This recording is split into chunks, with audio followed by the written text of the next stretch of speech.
बिस्मिल्लाहिर्रहमानिर्रहीम। मैं इंजीनियर गज़नफ़र अब्बास मदनी एक नई वीडियो के साथ आपकी खिदमत में हाज़िर हूँ। आज से मैंने 10th क्लास की जो फ़िज़िक्स है उसकी बुक के अंदर मौजूद एग्ज़ाम्पल्स और जो न्यूमेरिकल्स हैं उसका एक सिलसिला मैंने आज चूज़ किया है और उसी को मैं सिलसिले को साथ साथ चलाऊँगा। तो आज चैप्टर नंबर जो 10 है उसकी जो एग्ज़ाम्पल नंबर 1 है यहाँ से स्टार्ट करते हैं। एग्ज़ाम्पल नंबर 10.1 के अंदर वो क्या कहता है, find the time period and frequency of a simple pendulum 1 metre long at a location where g is equal to 10.0 metre per second square. तो इसमें देखें जी, हमारे पास फाइंड द टाइम पीरियड, यानी कि हमने टाइम पीरियड यहाँ पे फाइंड आउट करना है एंड फ्रीक्वेंसी, और उसकी फ्रीक्वेंसी फाइंड आउट करनी है किसकी, सिंपल पेंडुलम की, जो कि 1 मीटर लॉन्ग है, जिसकी लेंथ जो कि हमें गिवन है 1 मीटर लॉन्ग, जिसको 1.0 या 1 मीटर कह दें तब भी ठीक है। एट ए लोकेशन, उस जगह पर, where g is equal to 10.0 या जिसको हम 10 मीटर पर सेकेंड स्क्वायर भी कह सकते हैं, तो वो यहाँ पे मैंने लिख दिया। तो उसके हवाले से अब हमने जो टाइम पीरियड और फ्रीक्वेंसी है वो कैलकुलेट करते हैं। जो टाइम पीरियड है उसका formula t is equal to 2 pi under root L over G। अब इस फार्मूले के अंदर हम L और G की वैल्यूज़ को पुट करेंगे। जो L है उसकी वैल्यू 1 और जो G है उसकी वैल्यू 10, बाकी ये जो 2 है ये 2 रहेगा, और जो पाई होगा उसकी वैल्यू 3.14 हम पुट करेंगे। इन दोनों को मल्टीप्लाई करें तो 6.28, अब ये मल्टीप्लाई होगा, और 1 को 10 पे डिवाइड करें तो 0.1 अंडर रूट। अब कैलकुलेटर के ऊपर 6.28 मल्टीप्लाई बाय अंडर रूट 0.1 अगर हम लिखें तो जवाब आएगा 1.9859। ये थोड़ा सा ज़्यादा मैंने लिखा ताकि एक्यूरेसी हमें मिल जाए। अगले स्टेप में मैंने क्या किया, इसको राउंड ऑफ किया तो ये 6 बन गया, और इसको पॉइंट के बाद 2 डेसिमल प्लेस तक राउंड ऑफ करने के लिए फिर ये 6 को फिर राउंड ऑफ करेंगे तो ये 1.99, बिल्कुल एक्यूरेट वही आंसर जो हमारी बुक के अंदर मौजूद है वो आपको यहाँ पे मिल जाएगा। इसी तरह अगर हम जो फ्रीक्वेंसी इसकी निकालें तो उसका फार्मूला होता है f is equal to 1 over T is equal to 1, T की वैल्यू होती है 1.99। इसको डिवाइड करें तब भी मैंने बहुत सारे डेसिमल प्लेस यहाँ पे ले लिए ताकि मुझे एक्यूरेट वैल्यू मिल जाए, तो 0.5025 हर्ट्ज़ ये मिलेगा। इसको राउंड ऑफ अगर हम करें पॉइंट के बाद 2 डिजिट तक तो वो आएगा 0.50 हर्ट्ज़, जो कि हमारे पास ये एग्ज़ाम्पल 10.1 के अंदर मौजूद है। तो ये इस तरह 10.1 एग्ज़ाम्पल हमारी ख़त्म हुई। इसी तरह अगर हम एग्ज़ाम्पल 10.2 को देखें तो उसकी स्टेटमेंट हमें यहाँ पे दी गई है।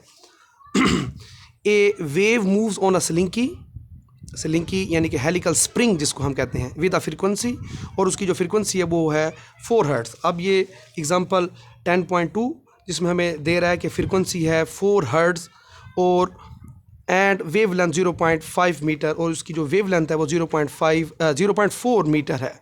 What is the speed of the wave, उसकी speed of the wave v क्या होगी वो हमने निकालना है।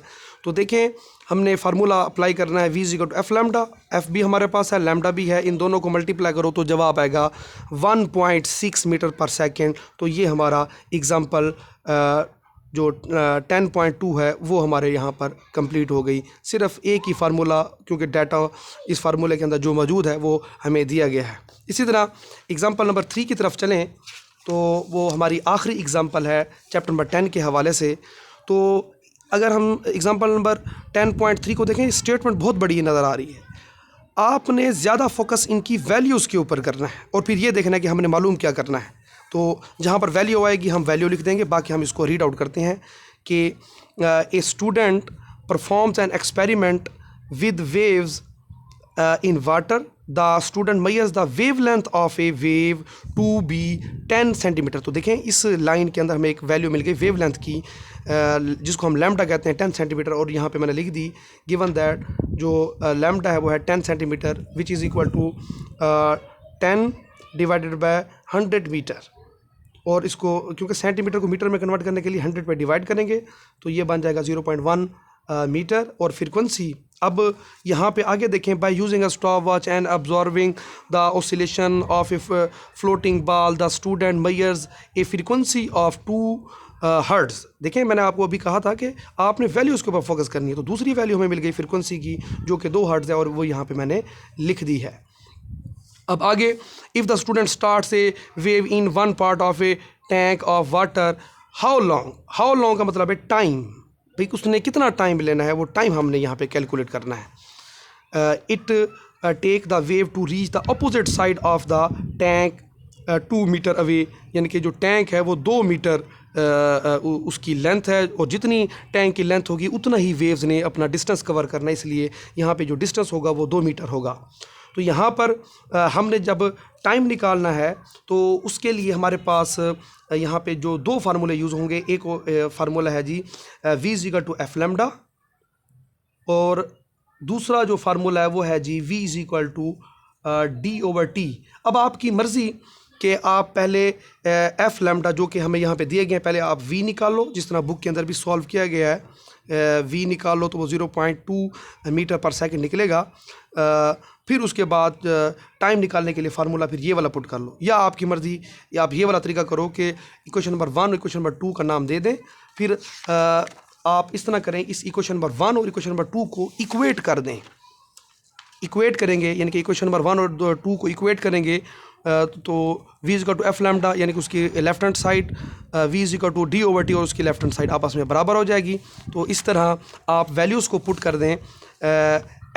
एफ़ की वैल्यू है जी हमारे पास 2 हर्ट्ज़, और जो लेमडा है उसकी वैल्यू है 0.1, d की वैल्यू 2 और टाइम t है, तो इन दोनों को मल्टीप्लाई करो 0.2, और फिर t निकालने के लिए हम इसको इससे मल्टीप्लाई करें तो 0.2 t आ जाएगा, और फिर इसके बाद 0.2 को इस 2 को 0.2 पे डिवाइड करेंगे तो हमारे पास जो टाइम आएगा वो 10 सेकंड आ जाएगा। तो ये भी एक तरीका है जिसके ज़रिए आप टाइम को आसानी के साथ कैलकुलेट कर सकते हैं।